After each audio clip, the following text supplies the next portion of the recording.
దేవుని స్తోత్రములు. నా పేరు కొల్లాటి మోషే. మరి ఈరోజు మీ ముందు నా సాక్ష్యాన్ని పంచుకుంటున్నాను. కృష్ణలంక, రణధీర్ నగర్ వాటర్ ట్యాంక్ దగ్గర నేను పరిచర్య చేస్తున్నాను. దేవుడు నన్ను ఎలా రక్షించాడో ఆ రక్షణ సాక్ష్యాన్ని మీ ముందు పంచుకుంటున్నాను. ప్రియమైన దేవుని బిడ్డలారా, ఈరోజు దేవుని యొక్క మహాకృపను బట్టి పరిశుద్ధ గ్రంథంలోంచి దేవుని యొక్క వాక్యాన్ని ఈరోజు ధ్యానం చేద్దాం. పూర్వము దూషకుడను, హింసకుడను, హానికరుడనైన నన్ను తన పరిచర్యకు నియమించి నమ్మకమైన వానిగా ఎంచినందుకు నన్ను బలపరిచిన మన ప్రభు అయిన యేసుక్రీస్తుకు కృతజ్ఞుడనై ఉన్నాను. తెలియక అవిశ్వాసము వలన చేసితిని గనుక కనికరించబడితిని.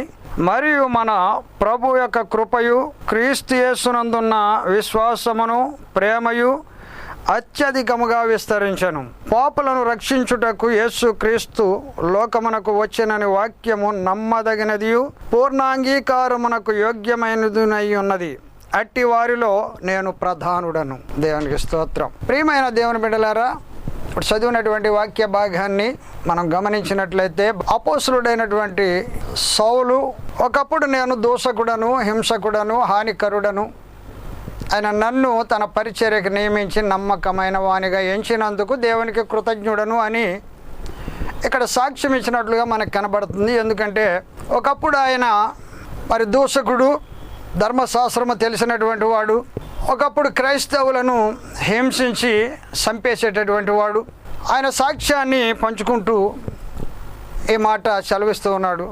అపోస్తుల కార్యము 9వ అధ్యాయం 1 నుంచి 5 వచనాలు చూస్తే, దమస్కా వెళుతున్నప్పుడు యేసు ప్రభు శిష్యులు అక్కడ ఉన్నారని తెలిసినప్పుడు వారిని పట్టి బంధించి చెరసాలలో వేసి హింసించి చంపేయటానికి కానీ రాజుల చేత, అధికారుల చేత పత్రాలు పొంది అధికారం పొంది వెళ్ళిపోతున్నటువంటి సమయంలో సూర్య తేజస్సు కంటే గొప్ప వెలుగు ప్రకాశించి ఆయన మీద, ఆయన చుట్టూ ఉన్నటువంటి వారి మీద ప్రకాశించినప్పుడు కళ్ళు కనపడగా నేలన పడి తడువులాడుతూ ఉన్నప్పుడు, సౌలా సౌలా నన్ను ఎందుకు హింసించుస్తున్నావు అని ప్రభు యొక్క స్వరం వినబడుతున్నప్పుడు నేలన పడి 5వ వచనంలోకి వచ్చిన తర్వాత మనం గమనించినట్లయితే, ప్రభువా నీవెవడివి అన్నాడు.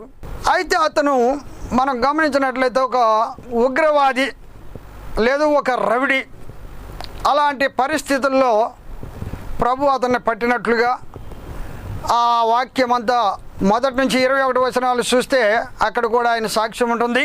అలాగే 26వ అధ్యాయంలో కూడా మొత్తం అంతా చదివినట్లయితే 26వ అధ్యాయం అపోస్తల కార్యములు అధ్యాయం అంతా కూడా ఆయన సాక్ష్యం ఉంటుంది. అయితే ఆయన అన్న మాట ఏంటంటే, ప్రభువా నీవెవడివి అంటే కళ్ళు కనపడినటువంటి పరిస్థితుల్లో కూడా నీవెవడివి అని ఇంకా గర్వంతో మాట్లాడినట్టు కనబడుతుంది. అలాగే పరిశుద్ధ గ్రంథంలో మనం చూసినట్లయితే నిర్గమాకాండం 5వ అధ్యాయం 1-2 వచనాల్లో ఒక ఆయన అన్నాడు ఒక మాట. ఆయన ఎవరంటే ఫరో.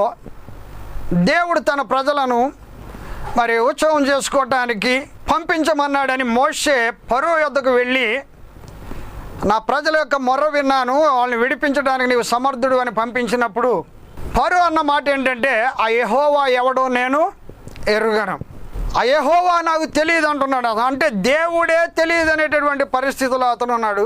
అయితే ప్రియమైనటువంటి దేవుని బిడ్డలారా, నేనైతే అన్నాను ఆ యేసవుడు నాకు తెలియదు అన్నాను. మీ ముందు నా సాక్ష్యాన్ని పంచుకోవటానికి మీ ముందు నిలబడి ఉన్నాను. నా పేరు కొల్లాటి తాతారావు. మా ఊరు మొగల్తూరు, పశ్చిమ గోదావరి జిల్లా. అక్కడే పుట్టాను. మా నాన్నగారి పేరు రామన్న, నా తల్లిగారి పేరు లక్ష్మీకాంతమ్మ.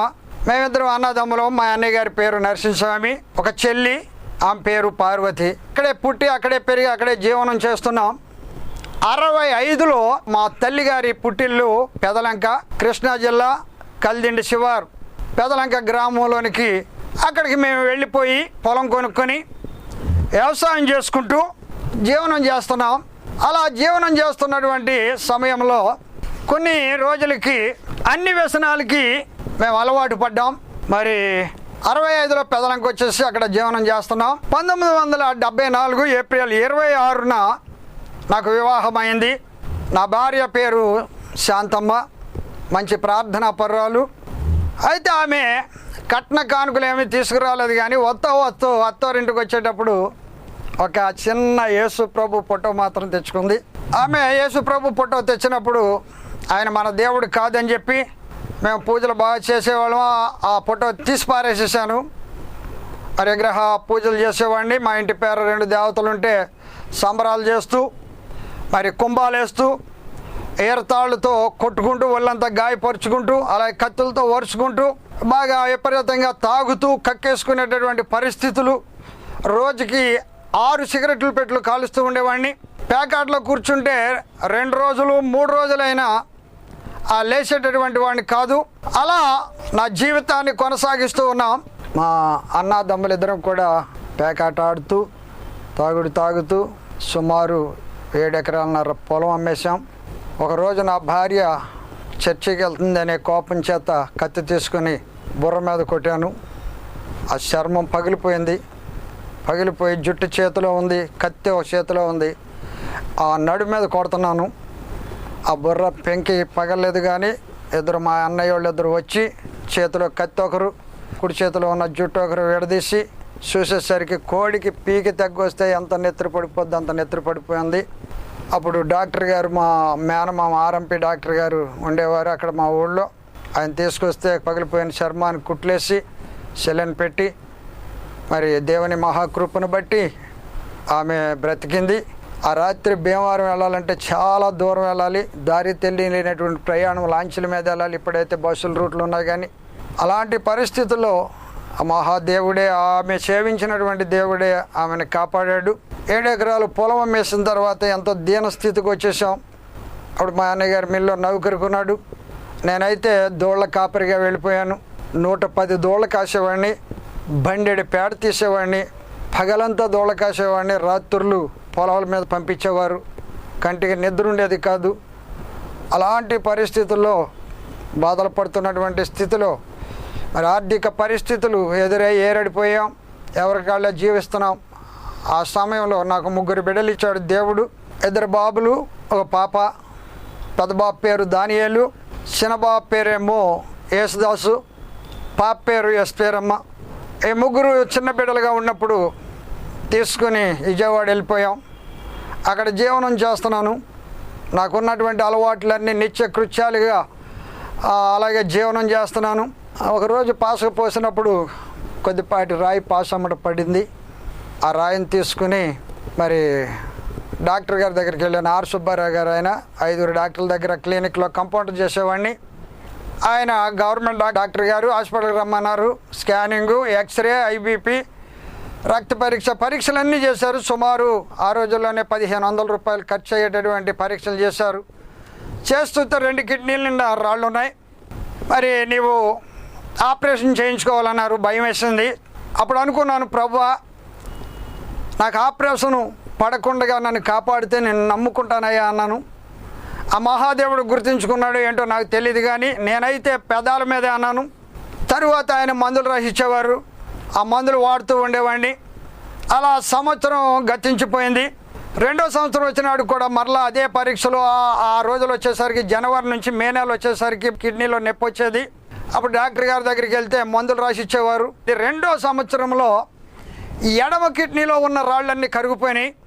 ఇక 3వ సంవత్సరం ఒక రాయి, పెద్ద రాయి అంటే అంగుళానికంటే కొంచెం ఎక్కువైనటువంటి రాయి కుడి కిడ్నీలో ఉండిపోయింది.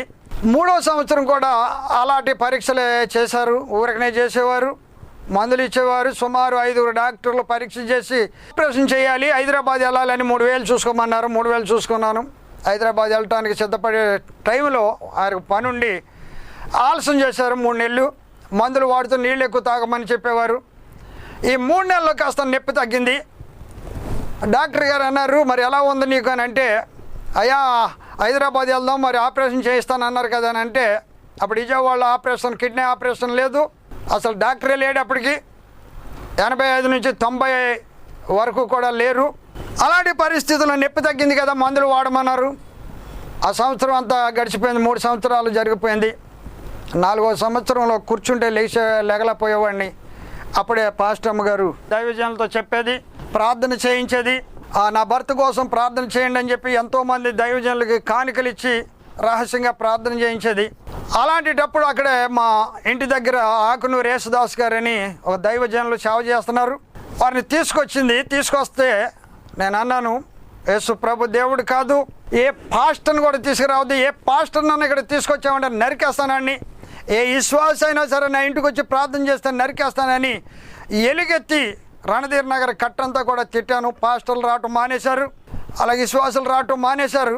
క్రమక్రమంగా నా నొప్పి తగ్గటం మొదలైంది. డాక్టర్ గారు అడిగారు బాగానే ఉందా అని చెప్పాను.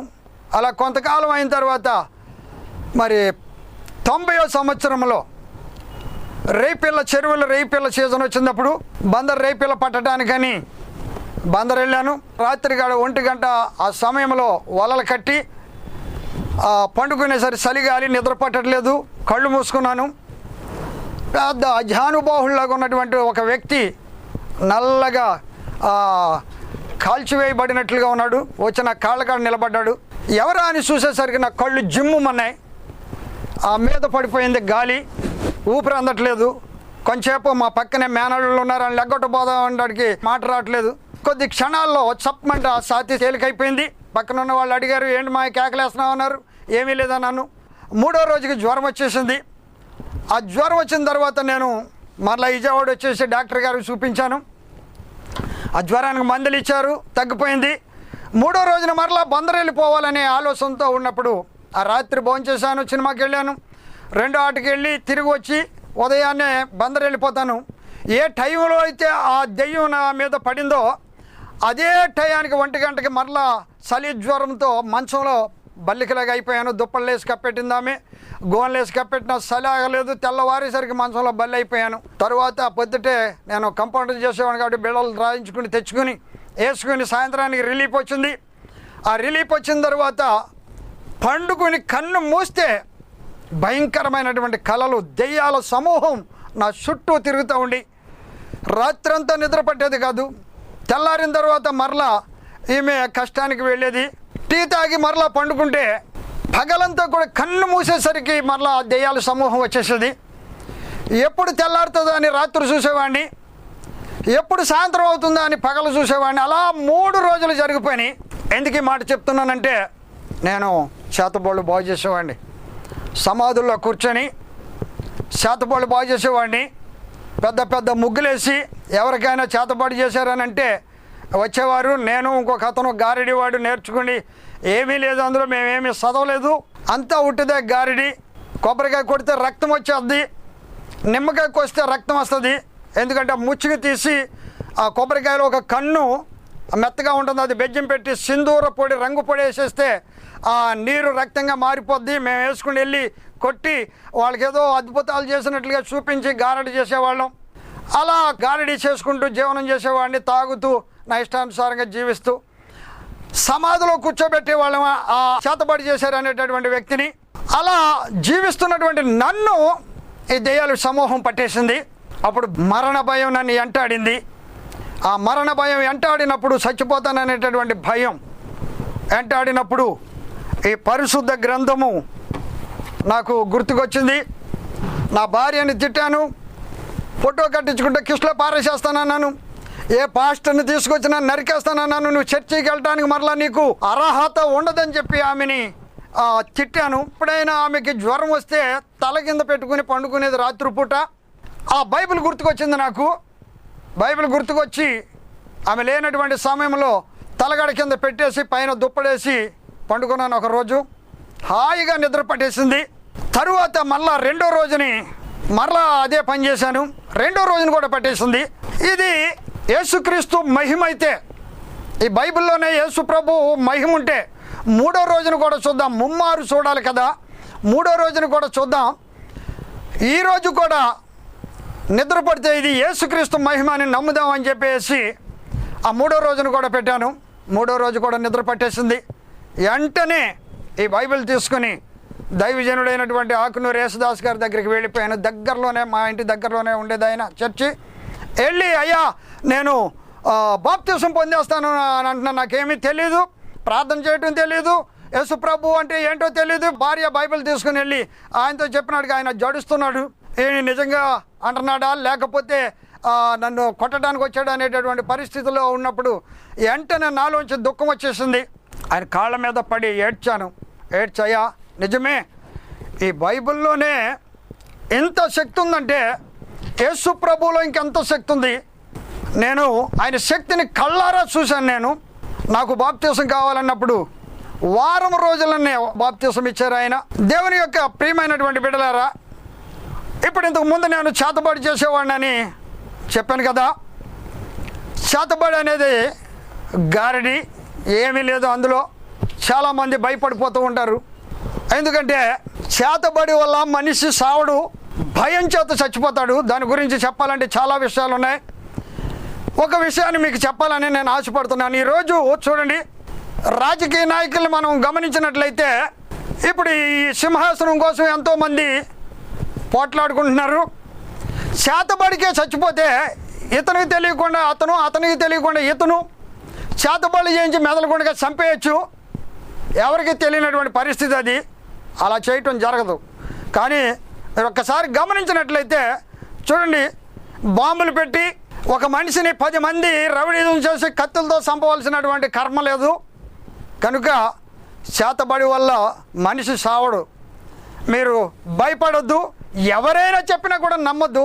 నేను ఇంకొక మాట చెప్తున్నాను, ఎవరైనా ఒకవేళ చేతబడి చేసి చంపుతానంటే ఇదిగో ఈ స్క్రీన్ మీద నా అడ్రస్ ఇస్తాను. కృష్ణలంక, రణధీర్ నగరు, వాటర్ ట్యాంకు, అక్కడే నేను సేవ చేస్తున్నాను. ఇక్తూస్ ధ్యాన మందిరం. నా పేరు కొల్లాటి మోషే. నా ఫోన్ నెంబర్ కూడా స్క్రీన్ మీద ఇస్తాను. 9419580073. ఈ అడ్రస్కి నాకు ఫోన్ చేయండి.